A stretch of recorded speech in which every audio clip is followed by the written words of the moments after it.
Would you like to learn in 4 steps how to navigate personal career changes and growth? If so, stay with me. Today we talk about how we pivot, because the only move that matters is yours. Welcome to your podcast, Online Marketing with Juan Llerena.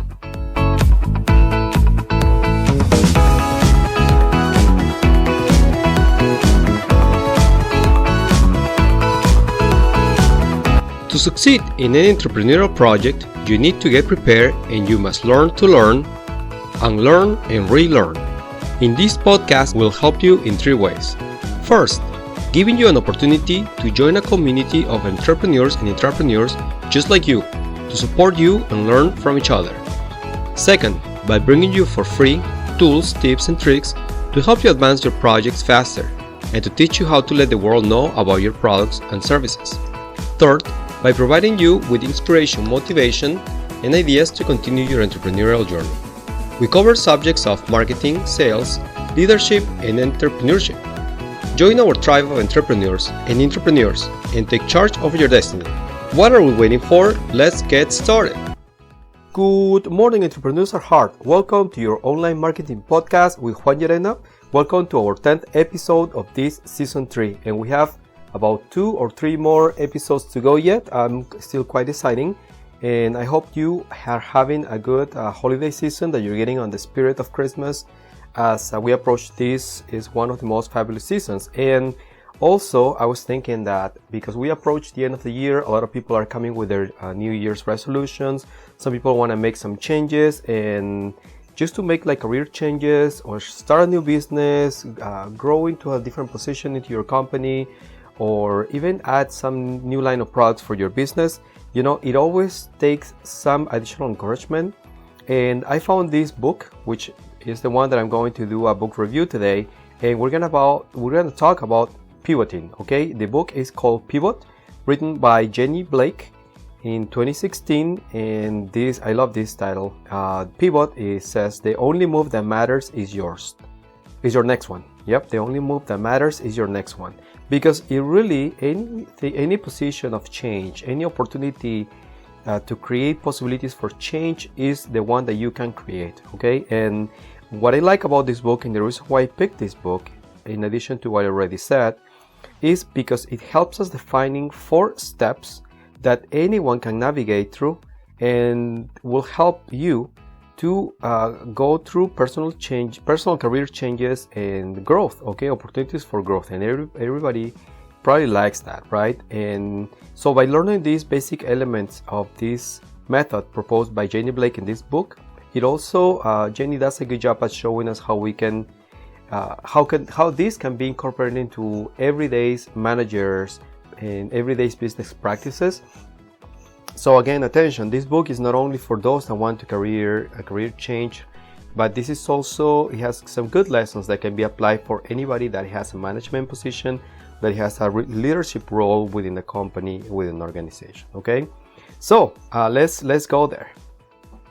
First things first, okay? And it's kind of already on the title of the book, where Pivot says the only move that matters is your next one. It really can be summarized at like, don't waste time and money just kind of waiting for the right opportunities or the right careers coming to you, okay? And coming looking for you, okay? Nobody's going to knock on the door and gonna ask you, hey, why don't you come in and please work for me? Hey, we have a new opening position. You have to be set, and you have to set yourself in a position where you're always creating those opportunities for you. So when the opportunity comes, then you are ready and prepared for it, okay? Which is so much more different than having an opportunity available and not being ready for it. And by the time that you get ready for it, it's probably already gonna be taken by somebody else, okay? So the first rule of thumb, and that's kind of my own rule of thumb, is you have to be proactive, and you have to stop wasting money and time by waiting for, and sitting for that right opportunity to come to you. Whether that right opportunity is to start a new job, that new business, is for making a career switch, is maybe waiting for to get a promotion. Yes, sometimes you have to wait, but that doesn't mean that you can be ready for it. It doesn't mean that you can be already already be working on getting those and acquiring those skills and developing those skills and acquiring all that knowledge and getting all these practical skills and experience to help you get there into the next step. Okay, so that's super important. Even if you want to transfer into a new position, you have to realize that even if you're a manager or if you're in that managing role or into that kind of leadership position, you have to be proactive, because then trends are changing. There's always new technology coming out. There's always new studies in how to manage people, how to deal with people, what employees are looking for, how to keep them engaged, how to what your customers are looking for. So if you're always looking for new opportunities, you have to be on the very top. Okay, like like I have said before as well, and this is a quote I use a lot, is like, the new illiterate, the illiterate of the new century are going to be not only the ones that can read or write, but the ones that can learn, to unlearn, and to relearn. Okay, so I'm taking this from somebody else, but you have to be ready to be proactive and to learn how to pivot. So there are mainly 4 steps involved into this technique, into this approach from Jenny Blake, and this approach involves these 4 steps. The first is you have to plant. Okay, like you plant a seed, then you have to scan, then you have to pilot, to test it, and then you finally have to launch. Okay, and kind of let go. Okay, and there's another element she brings up on this book, which is the 5th element called lead. Okay, for like leadership. So if you're a manager, then this will be the one you're looking to apply, and there will be good, useful lessons for your own employees and even for you to learn about. Okay, so let's start with this. And the book has a chapter where they're talking about career changes and changing career paths, where they're becoming more increasingly common. Okay, and that's something that we shouldn't be afraid of. Okay, so we know that feeling, okay, where you're stuck in a job where you don't see any more growth, you don't see potential. It's kind of the same old. Everybody knows what to do. You have already spent some time, you kind of get comfortable, and you don't want to change. And then you want change, but you're too afraid of going change. You don't want things to kind of change up. You don't want things to shake up a little bit. You are afraid of maybe not being able to learn the new things you need to learn, or whatever it might be. Maybe you're not prepared for your finances. You feel like you're stuck into this situation where you have to pay your bills, and that and then you are looking to retire at a certain age, which you don't even know if you're going to make it that far. Without being negative, I just want to tell you that nothing is guaranteed in this life, not even tomorrow, not even the day of today. So like our first goal, it has to be to survive today, to survive through life as far as we can go, living a fulfilling and happy life. And it's okay and good to plan about retirement, but you have to think about today. So if your life today is that kind of life where you are upset, where you are regretting that you couldn't do something different, that you are upset because you're not doing the things that you have a passion for and that you know that you have a talent for, and you're stuck in this situation because of your bills, because of life itself, because of your education, or because the job that you have right now, it's okay. That sometimes can happen. It's just I guess it's called life, but it doesn't mean that it has to stay that way. It doesn't mean that you should be satisfied with that. Instead, you should be able to really define and look for what really makes you happy, and where you have potential, and where you have your heart and your energy, and where your enthusiasm is to give your very best. So it's okay to feel like that. Okay, now you have to know that in average the American employee is in the same position for about 4 to 5 years. Okay, now what we have to remember too is that by the time many of us had to choose what career to go to, if we decided to go to a technical college or to university, is that at a young age, 16, 17, 18 years old, you have to decide what you want to do with your life, not for the next year, not for the next 5 years, but for the rest of your life. And that's a pretty big decision. Now I have to tell you that knowing how technology is evolving, and there's a lot of new jobs that didn't exist before, like 20 years ago, and they're just being created every day. So there's new opportunities. At the same time, there's some jobs that are no longer relevant. A lot of jobs are being replaced by new technology, by droids, by androids, and a lot more are changing, because things are getting automated. So this is not a discussion that we want to have just because we want to scare people out, but because we want you to be prepared, and we want you to know that whatever it is that you have studied or whatever it is that you will study, chances are that by the time, if you start college today and you end in 4 years, that career, it could have changed, maybe no longer exists, maybe it's no longer relevant what you learn, maybe the career will exist, but it will already be changed because of technology. Okay, so you have to be prepared for that, and you have to have that flexibility to adapt. Okay, to adapt, and adapting is really a key word here. Okay, a recent Gallup poll showed that up to 90% of employees are either not engaged or they're very actively disengaged from their jobs. Okay, so we can be surprised by that, but people are telling you that they're in the lookout for new opportunities, so you're not alone. Okay, so it is important that instead of looking for different jobs out there where you don't know if you're gonna like it, or if you just are tired of the job you're doing now, you should probably really try to make an effort to take some time to analyze yourself, to see your skills, to see your abilities, to make an inventory of your skills and abilities, and to also think through really well about what is that you really want to do. Where do you see yourself succeeding? Where do you see yourself happy? And try to make a match of those inventories of skills and abilities and experiences, and find out what is that you need to get to where you want to go, right? It's kind of like building a roadmap of what's needed in this inventory, and try to get there. If it takes you 1 year, 2 years, 3 or 4 or 10 years, it's better than navigating without a roadmap and just kind of going wherever the wind blows you. And you don't want that to happen to you. Okay, so examples for this is Jen tells a story of somebody who wanted to move into more like a marketing role, and decided to get into this opportunity in the company for like blogging and doing like a community manager for social media and this type of communication work.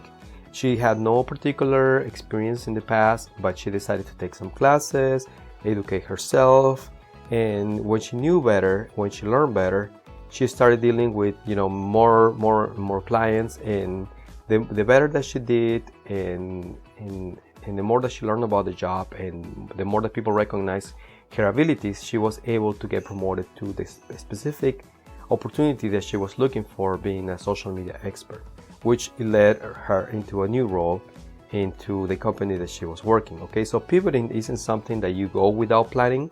Actually, pivoting is something that you have to plan for, and you want to do it organizedly. You want to do it with a lot of common sense, but also a lot of planning. So what do you do next? Well, according to Jen, and it also makes sense, is to step back and define your values. So you have to look at yourself. You have to look at where you have come from. There's no better place than kind of looking at the rear mirror and then just looking where you've been, where that road has taken you. I'm pretty sure, and I'm firmly believer that there's a reason for anything that happens to us, for anything that is happening to you. Even if you're listening to this podcast today for the very first time, even if you got here by accident, there's a reason why you're here. Maybe you needed to hear something like this. So it's important that you look back and then you reflect on where you've been and which roads you have traveled. Maybe not everything was success, not everything was beautiful, not everything was perfect, but it takes you to this point, to this very moment in your life, today, whenever that is. And that can help you define and understand who you are, what you really want to achieve. And you can't do that without really looking inside, really deep inside.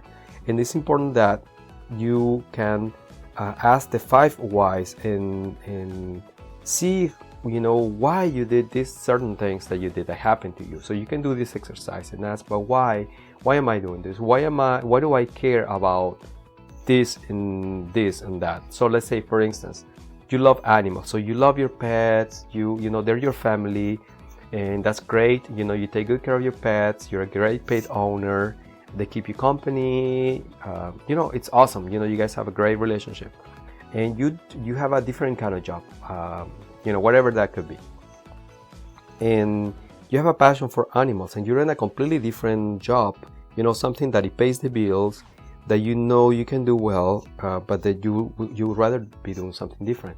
Well, what about looking at your passions and understanding what those are and how you got there? And maybe there's an opportunity for you to get into that space, you know, like a pet care business. Maybe you can start your own, or you can work for somebody on that space that can give you even more opportunities to learn and to discover if that's something that you would want to do as a career. Maybe just by volunteering at a humane society, or maybe you can just kind of grab like a part-time job, just like a weekend job, doing something similar, and maybe you will be discovering that there's something out there that you can do that can really give you that one powerful reason to wake up every morning and go happy to work, to do the things that you love doing. Jen also talks about how you can pivot to your new career by focusing in your strength and evaluating your financial situation. So it is true, everybody has to work, everybody has to pay bills. That's not gonna go away even if you're rich, right? Well, if you're rich, your life could change, but it will be kind of boring, right? You would probably want to have some stress associated with the things that you do, so they give you a little more, they keep you sharper, and they keep you more aware. So it is important that if you are starting to look at a career change, that you have to get your finances in order. You need to get rid of debt. You need to minimize your expenses as much as you can and start saving. So the rule of thumb is, if you can save for your expenses for the next 6 months, then that's a great opportunity for you to focus 100% into the new thing you want to do. Okay, whether that's learning and you just choose to learn, or whether it's you start a new business and then you can give 100% of your time dedicated to that. Now, there's nothing wrong with working in your career job, your current job that you're in right now and that you're happy with, and at the same time have some time, maybe like your weekends, maybe your nights, maybe your mornings, maybe teaming up with somebody that has the same passions that you are, that you find good chemistry with, and in both, you know, getting something done and getting prepared for that. But the important part is to get your business in order and your expenses in order, your you know, how you're spending your money, how you're saving your money, where that's going, because that's going to be able to free you up from your time and make you more independent to be able to take some risk in doing that. But it has to be like calculated risk. Okay, it can be just like you just quit and then the next day you don't know what you're doing, you just know you have to go for something and you're gonna land the first job that you can, and it can be even worse than the ones you had before.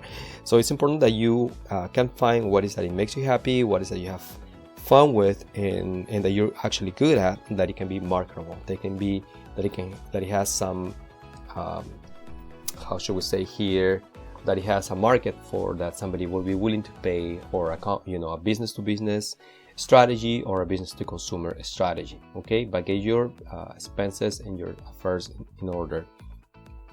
That's great. Another thing to mention in the book is that it says that successful pivoters rely on networks of mentors and advisors, and that is so true.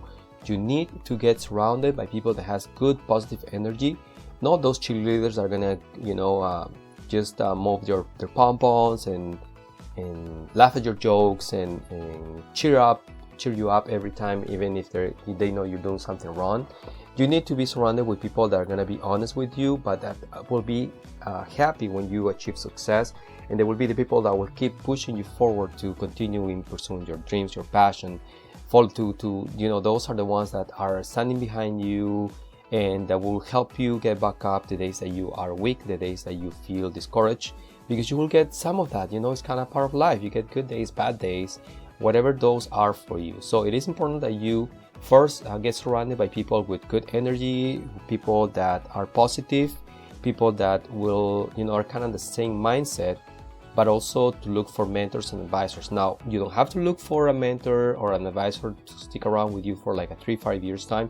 It is so difficult because they have their own agendas, and they're busy with the things that they're doing, of course. So it is important that we respect their time. So the more prepared you get, the better prepared you get, the more that you show them that you respect their time, the more they will appreciate, and the better they will be able to help you. Okay, but you have to be flexible and being willing to maybe take like different mentorship roles from different people to go through different stages of this career change. Okay, and that will probably give you more flexibility, and it will help you find more people along this. So if you are part of a mastermind group, wonderful, great for you. If you don't know what a mastermind group is, shoot me an email on the contact form on my website, jlbmedia.com. Let me know if you want to be part of one.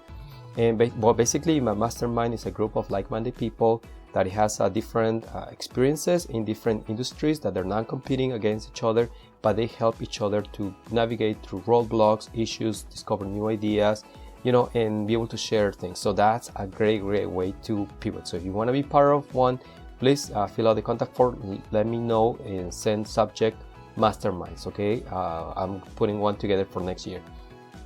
Okay, generate opportunities also, rather than waiting for them to present themselves to you. Okay, so that we discussed before, and it's important to remember. Okay, so now remember that before you pivot properly, you have to pilot. Okay, so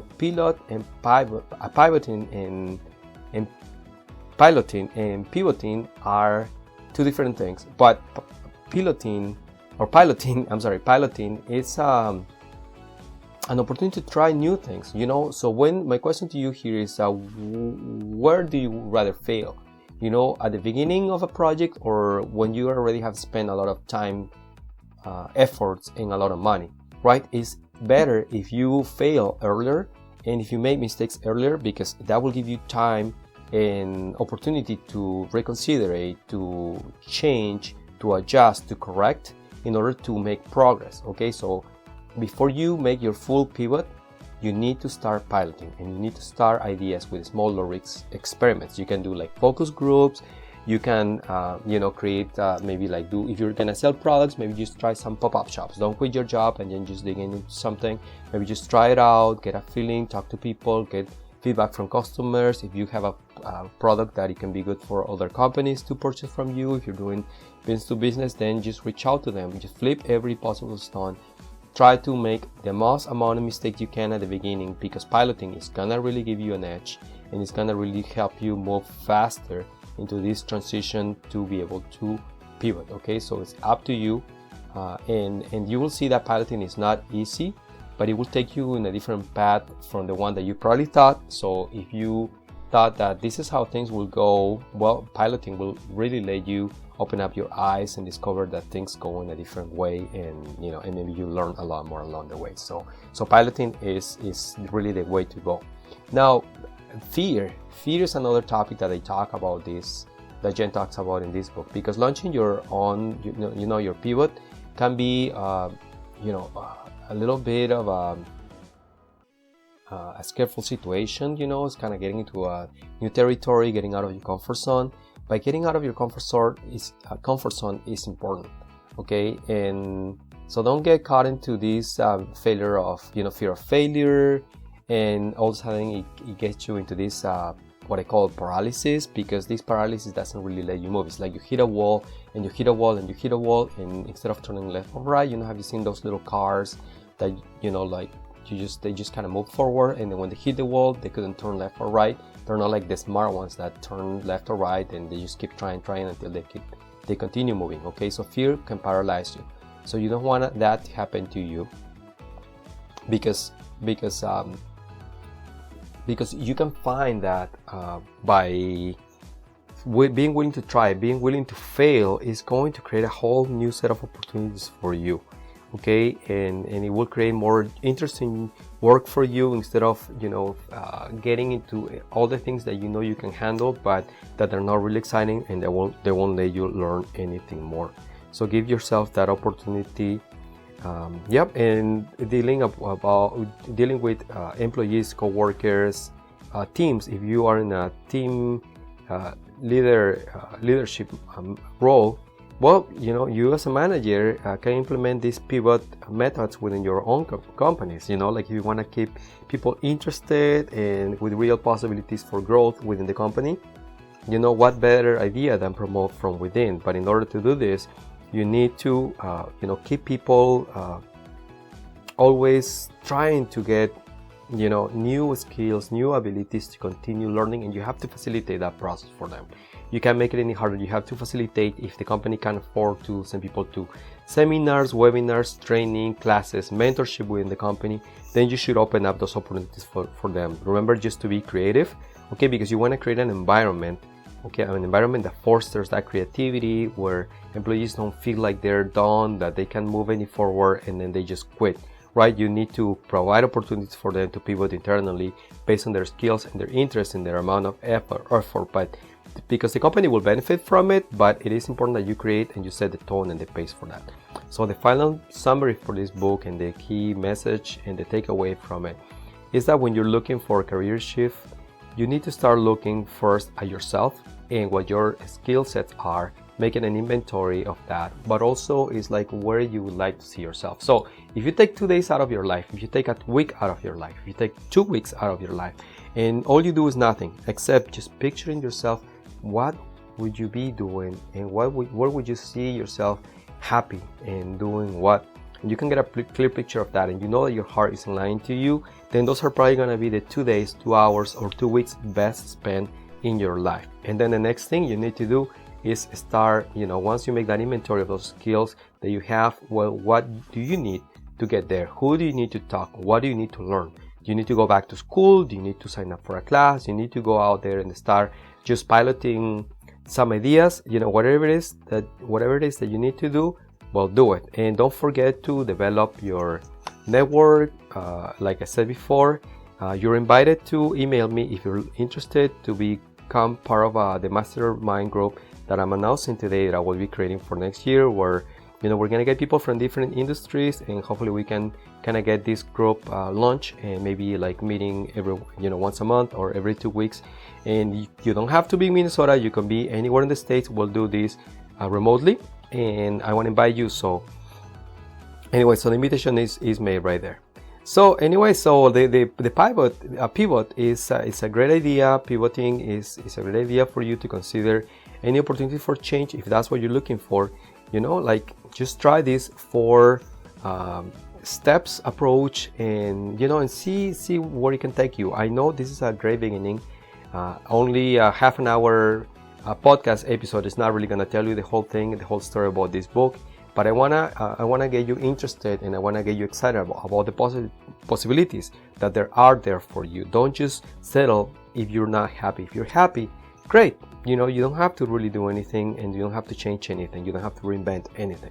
But if you are unhappy, or if you feel like you can still grow and that you have the potential, well, don't be afraid to reach out. Just ask for help. Tell people that you need help. I'm here for you. Let me know. Okay, my invitation to you is, remember, if you're interested about this mastermind group, send me an email, mastermind subject, or just fill out my form, my contact form on my website, JLLB Media, and my invitation is always open. But please, my call to action today, besides that, is to share this podcast show with the people that you think will be benefit from it, with the people that will learn something from this, or they will be inspired to move into action and not be paralyzed anymore. With that, I'll leave you here. I wish you a great week. We'll see you with a new episode. Bye-bye.